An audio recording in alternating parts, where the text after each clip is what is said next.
Well, here we are on day 8. Last time we heard the story of Moses, and we remember about the burning bush and God speaking to him and telling him his part in the greatest story ever told. Well, our letter is E, so now we have the word Emmanuel, and I wonder what will come on day 8. It's a picture of some bricks, and the bricks have got cracks in them, which helps us to guess what story is coming next. After God saved his people from slavery, he led them on a long journey through the desert. How long, you ask? Well, I'm not exactly sure how many miles it was, but the journey took them 40 years. 40 years! That's older than you. It might even be older than your mummy and your daddy. Go ahead and ask them. Now, if you think 40 years sounds like a long time in the desert, just think how God's people felt. They felt hot, like you do when you go to the ocean, but with no ocean in sight. They felt dirty, like you do after you play football outside all day, but with no fun bath time to look forward to. They felt hungry, like you do when dinner is taking forever. But the only dinner they got every day was bread. So when God said, "All right, enough wandering around the desert, time for your new home," you can imagine how excited they all were.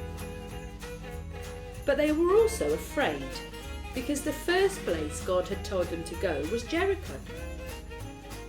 Jericho was the biggest city any of them had ever seen, with walls so high it looked like they reached up to the sky. God's people began to doubt what God had said. They doubted if they would ever live in their new home. They doubted if God was really with them. God's people asked their new leader, Joshua, "What shall we do?" Joshua had taken over after Moses had died, and he seemed to know a lot about battles.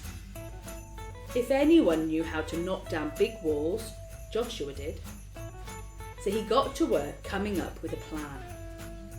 That is, until God told Joshua that he had a plan. It wasn't the plan that Joshua expected, but then again, God often does things we don't expect, doesn't he? The most important part of the plan was for Joshua and God's people to be strong and courageous. They needed to believe that God, who they couldn't see, was stronger than the walls of Jericho, which they definitely could see. This was how God's plan worked. Early one morning, Joshua's army put on their armour and took out their swords, and together they went marching around the city. Not one day, not 2 days, not even 3 days, but 7 days. On the 7th day, God told his people to march around the city 7 times. Then God told everyone to blow their trumpets and scream. And no one could explain it. But as they screamed, the walls of Jericho began to shake. Then they began to crack. Then they fell to pieces. The strong walls of Jericho weren't strong anymore. They weren't even walls anymore. That was just one battle that God won for his people. You see, God was with Joshua and his people. Even when it was hard, even when the people doubted if they would find their new home, even when Jericho was scary, God was with them. Years later, when Joshua was very old, he reminded God's people of everything God had done. "God has been strong for you," Joshua said.